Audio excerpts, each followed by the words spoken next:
Our relationship, it was, as I already said, it was purely faith-based. We grew even closer more when we started serving together.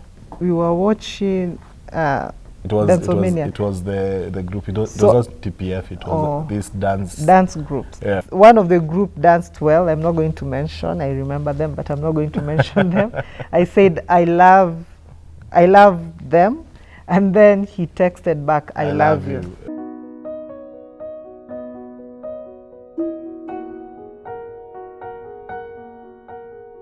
My name is Gibson Gome.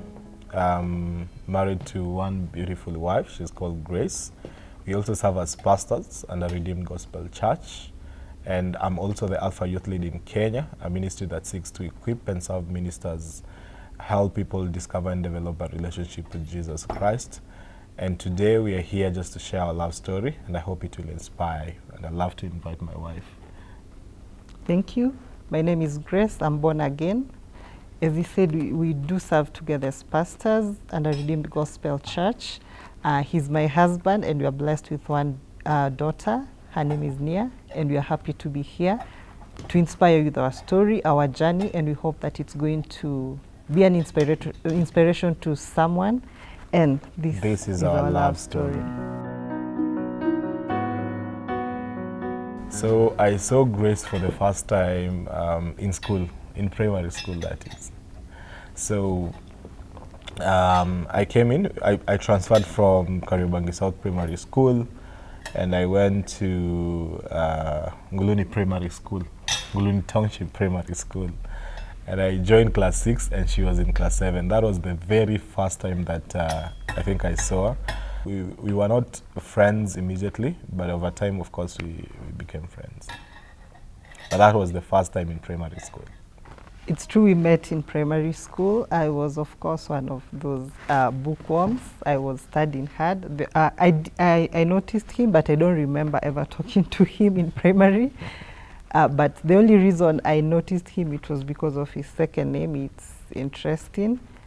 Not interesting, but for primary school kids, of course, they'd make fun of him. It's interesting. Because there's a shoe called Ngoma, so they used to kind of connect with that. It's true I was in class 7, he was in class 6, but there was nothing, I wouldn't say we were friends, we didn't talk. I don't have any memory of me ever talking to him for the 2 years I was in that school. But I knew about him because he was also a bright kid. So, of course, being in the top, when you're on the top, you used to top class 7 and I topped class 6. Yeah, so that makes I think that's the only way we knew each other. Yeah. But in primary, I also don't remember us talking until sometime after high school.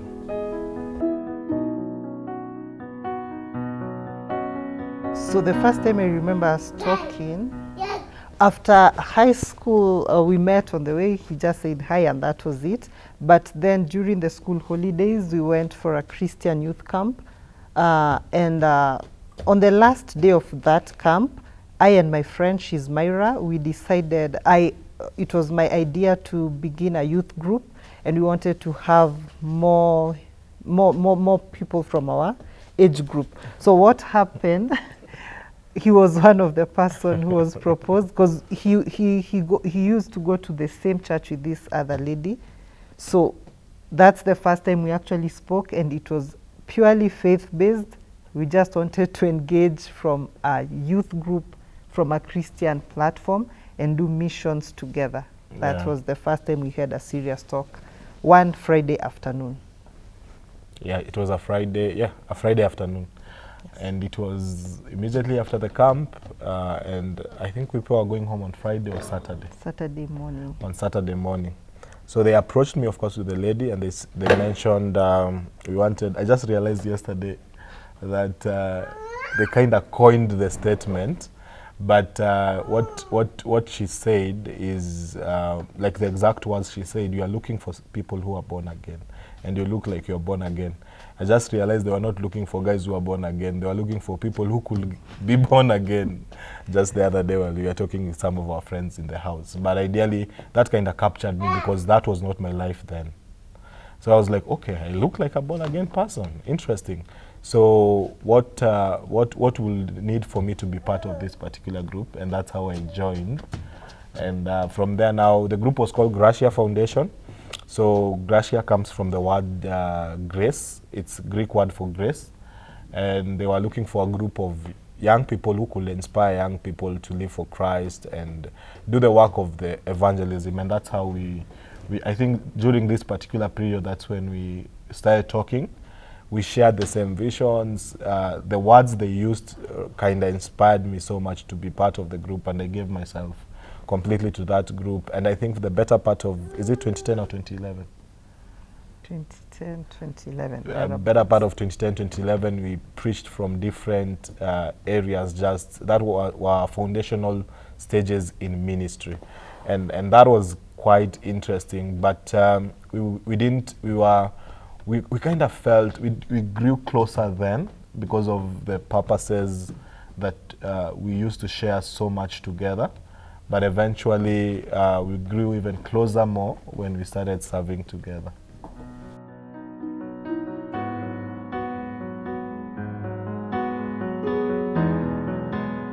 When we began, our relationship, it was, as I already said, it was purely faith-based. It was about doing missions, going to different churches, and just doing things for the kingdom. And as we continued, I just discovered a very outstanding, I'd say a virtue. It's a character, but it's such a virtue. He's such a loyal person. So there was a time whenever I wanted to delegate any duty, because I was the group leader, anytime I had something I wanted to delegate, he was the person I'd run to. So from that, when I figured out he could be a loyal person, he's a hard worker also. So that's how it all began. We now became friends. It was no longer I being the group leader, leading young people, but now we just became friends, because now we could share more about life, we could understand, and he was also doing well. I'll take you back to when we began the group. When I approached him, he was actually not the kind of a person you'd really associate with church. He had a reputation that was not okay. Gangster reputation.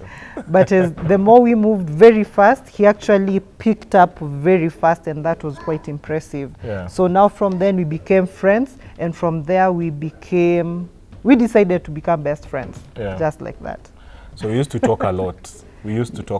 And share. We can remember one time that if one of us started the conversation, but during now this period, we used to have Bible studies in different places, like in our home area.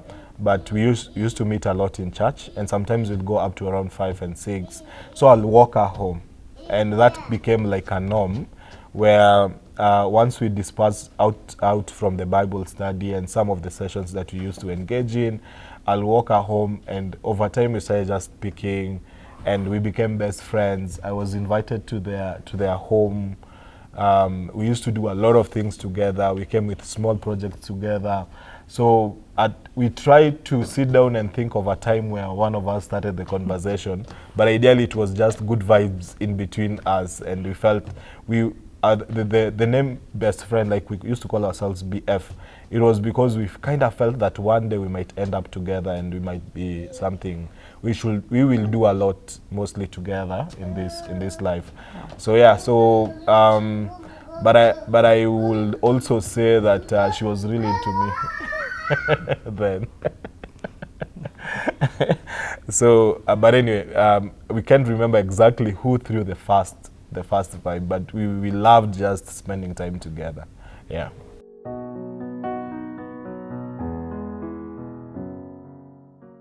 I'd like to mention, like, as our friendship grew, we never really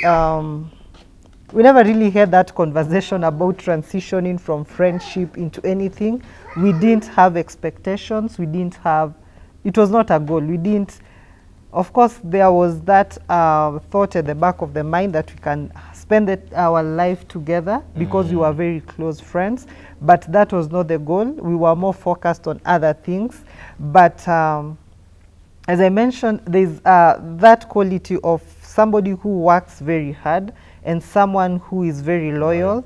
And the third quality was how much given you are to the word and growing and just, you know, growing together in the word. Yeah. And having spent so much time in Bible study together, we could our faith was somehow on the same level. So that one, as we continued, it felt like he's the right guy. I actually remember the conversation that kind of changed and shifted. It was the text that I sent while we were chatting. Then we used to chat a lot because of the free SMSs that I think it was around 10 bob. We could speak and chat even in the middle of the night. But I remember this time around it was a conversation, and then I sent the "I love you" text. It was, I think, a conversation about a faith-based project that we were having. No, it was, we were watching, it's, I think, Tusker Project Fame. I'm not sure. It was those Kenyan talent shows, and there was a dance group that was doing well. I think Dancomania. Oh yeah, it was the group. It was not TPF. It was this dance groups. Yeah. So I texted. I love, like, one of the group danced well. I'm not going to mention. I remember them, but I'm not going to mention them. I said I love them, and then he texted back, I love you. Yeah. Yes. And that kind of shifted the atmosphere of the conversation, and then from there we started like eyeing each other. We still continued being more best friends, and that kind of deepened our faith. And I think that is also something that it was, for me, it was one of the things that shifted our relationship. Yeah.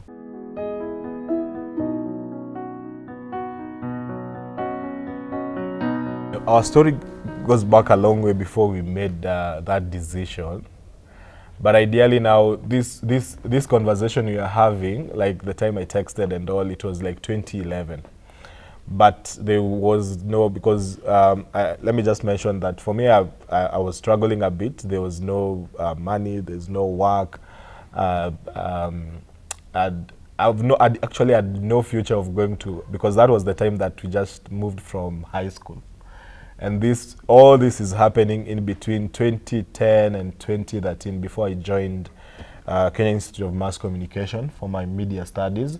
But ideally, that time we are like, you know, we love each other. We are best friends. We want to make the best out of life together.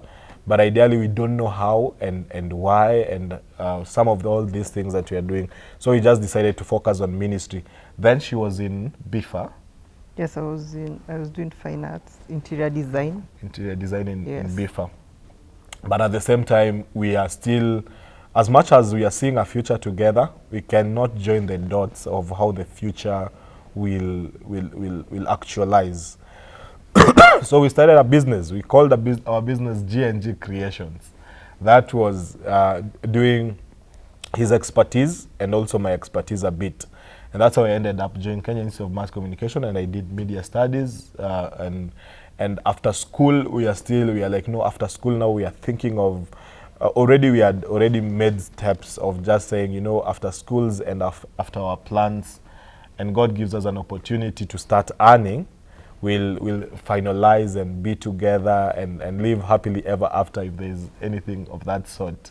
But for us, we saw each other 2010. But now, by the time we were having to formalize it, it was around 2019. I made this along. So we didn't actually date. We are like, we are good friends. If this thing happens, it will happen. Yes, we were never boyfriend and girlfriend ever. Yeah, we are like, we are good friends. If this thing happens, and get married. And life was getting even more harder. Yeah. For mostly from my end, I also think to some part. Yeah. So. But I later joined one of my, we later joined our presiding bishop. I later joined my presiding bishop, Bishop Kefo Mai, in one of the churches. And then I met one of our pastors. He's called Pastor Martin. That is at the end of 2019. 2019. Almost at the end. Of course, we had interacted since from 2016 when I was in Kenya Institute of Mass Communication, and we were friends. But when I joined the church, we interacted more, and that's how we just started having a conversation. So one day he called me for lunch. Actually, I mentioned that I would love to meet you, but around that time, because time was really moving fast, remember we met 2010 and 2011. And this lady is not growing any younger, and I'm thinking like, you know, I love her, but I'm wasting her time. And actually mentioned to one of my friends that, you know, because we are too close and friends, guys were asking, when are you guys getting married? When are you guys forming a family? And that thing was kind of stressing because you will want it, but nature does not allow it at that particular time. But when we just sat down with the pastor, I just kind of expressed myself and expressed my situation, and I actually said, you know, Mali nimefika, the place I am in right now, if Grace gets a good husband, I'll be the chairman of the committee. I will support her, do everything, because I don't see any future. This is so many years keeping her waiting. And it's not like it's something clear. We never courted, and we are like, we want the best out of each other and we love to be together. But this is not happening. So if somebody else comes, and the major thing was the financial background, because weddings weddings are associated with a lot of funds and all. But at the same time, also we don't have careers that are quite clear, personally from my end. So yeah. So I was like, when I was sharing with my pastor, and my pastor was like, no, that should not be the case. You know, Pastor Martin, I love that man of God. And he just mentioned, when are you guys planning the wedding? We will support you. When are you guys, please start planning the wedding. So while we were just speaking, he triggered something in my heart, and he said, I'll make sure that you get the consent from the church, so that at least you go introduce yourself to your parents. And I was like, whoa, wait a minute, this thing is going too fast. I'm not even sure that then, because I don't know, your people had approached you. No, that was not even an issue. By that time, it was 2019. I became an ordained pastor in 2017. So, of course, we had mentioned getting married in 2016, which didn't work out because he was still in school, somewhere around graduation and all that. So it didn't work out. And after we actually had a date. Yes, it was disappointing. We had a date for 2016, but it didn't work out. So what happened? Yes, on my birthday. Then in 2017, I became a pastor. I was sent to a very remote church in the village.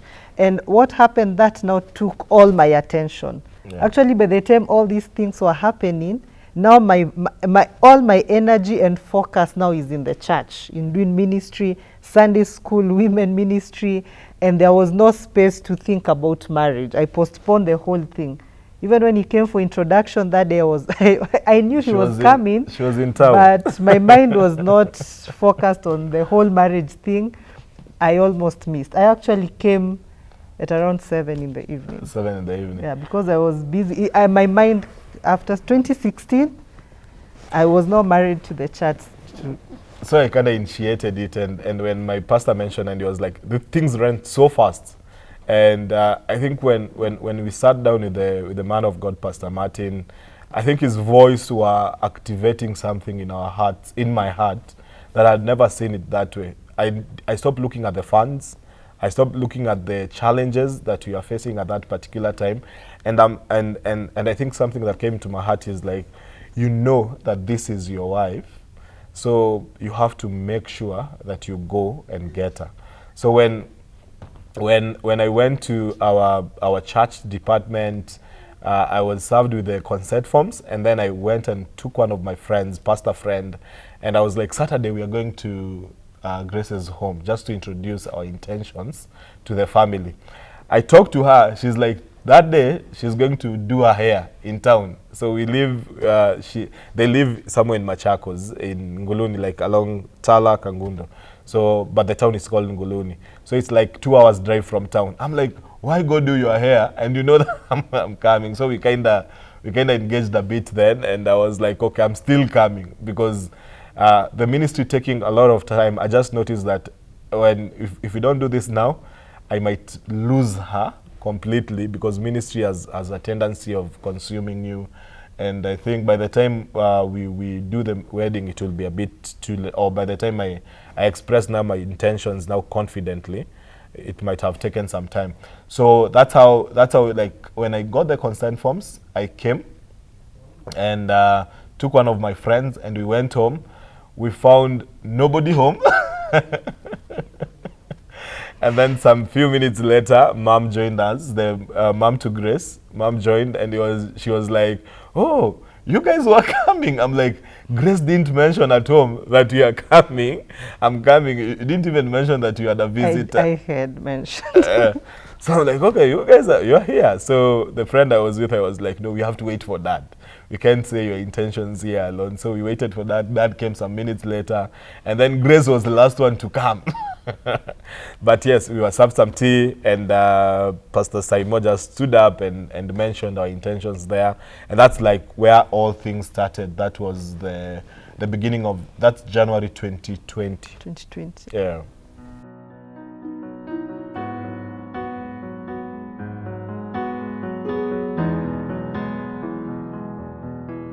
I didn't have an answer for a long time, okay, for a few months, why I was not excited, until our best couple mentioned something in the Bible, that if you wait for something for too long, you become weary. So I think I was weary and I just stopped waiting. So by the time the wedding is here, nothing was exciting anymore. I didn't think, whatever, I was like, it can be serious or not, I don't know. If it happens, it happens. If it doesn't happen, I'm okay. I'm doing church, and church is doing good. So I don't want to take my attention off something that is growing and start chasing something I'm not sure about. So that's the main reason I was not too excited about it, or it didn't make me feel. But the excitement grew with time. Before you approached the wedding, it began growing. No, she didn't think I was serious, because you know, remember what you said, like 20. By the time we were being friends, we had planned for 2016, and then now this is like 3 or 4 years later. Yeah, 4 years later. And that 2016, the reason was I was let me just finish school. I got consumed. So when I joined school, also in line with what you've been doing. When I joined school, I also became a pastor, because I became the campus pastor for the school for like 3 years. So also this time, when she was finishing, almost finishing interior design, I was serving. So it was my time to say, you know, I can't focus on wedding right now, 2016. I have to serve well. And I think yesterday I was mentioning to some guys, like 2016, it was my final year of serving in the campus ministry. And I was like full activated mode. I was like ministry. So that's why I said ministry as a way of consuming you, and you focus on that. So when she was ready to get married, I was focused on ministry. I'm like, my guy, I can't do that now. But after that, when I was almost ready, she was now fully ordained into ministry. So ours has been a balance different of different timings and ministry. But remember also, because long courtship, we don't really advise and advocate for long courtship. And for us, we didn't court for long. We are like, if this thing happens, it happens. If it doesn't happen, please, when you get a guy, remember what I had mentioned earlier, because I also felt it kind of both weird us out, but I also felt, because by that time I was not sure that I'm going, until I met Pastor Martin and we spoke, and he spoke some sense into me, because I was also I felt like I also felt her wariness. And I had mentioned to a couple, I think 2 good friends that are close to me, I'm like, now I think I've taken too much time. As much as we are not courting, you know, I know Grace, she's into me, but I've taken too much time. If good person, serving, loving the Lord comes my way, I will actually be the chairman of that committee and make sure that this wedding happens very fast, because I think I've taken too much time. And I think it was a place of us just getting worn up, but I think God's time was the best.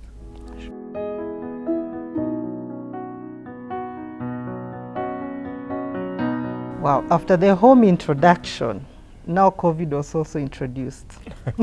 But just before COVID, we were introduced to the church. our Nairobi church. It's Liberty Christian Center. Yes, and after that, COVID happened. Finances took a dive, and also there were lockdowns. You were in different counties. I was in Machakos County. He was in Nairobi, and beyond that, the main reason you are not getting married because of finances is because from the word go, I'd mentioned I don't like those wedding committees. Irregardless. So if I didn't have money for us to plan a wedding, there would be no wedding. So we wanted to be, we didn't have a committee per se, though our friends came together and they decided, no, we can do a Zoom meeting for you people. And we agreed. So, but after the introduction, we did the church introduction, then COVID came, no jobs. And after that, there was also a lockdown. So we were in different counties until, I believe, in July. But we kept on planning. We wanted our wedding to be in April, but we were advised it was too soon between the introduction and also the wedding. Little did we know that COVID would happen, and it would have been literally very impossible. But we kept on planning a gown, caterers, and all that. We knew that it was limited to 15 people, but we were planning for 500 people by faith. Then after that, in early July, mid-July, we had our Rura show. Because of the restriction, the good thing is 1 week before our Rura show, the lockdown was lifted. Yeah. We had a date, we had everything set, but we were still in different counties with no way of accessing each other, everything on phone. Then the lockdown was lifted. We were able to invite just our friends and our minister here and there. Family. Yeah, just 15 people. We did a very simple, nice Rura show. And it was so easy. Of course, my parents had already said they don't want a dowry, so that made it even easier.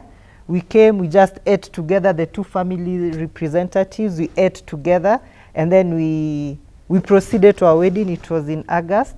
So after that, there was that, yeah, everything was moving. Even during the lockdown, we were already planning.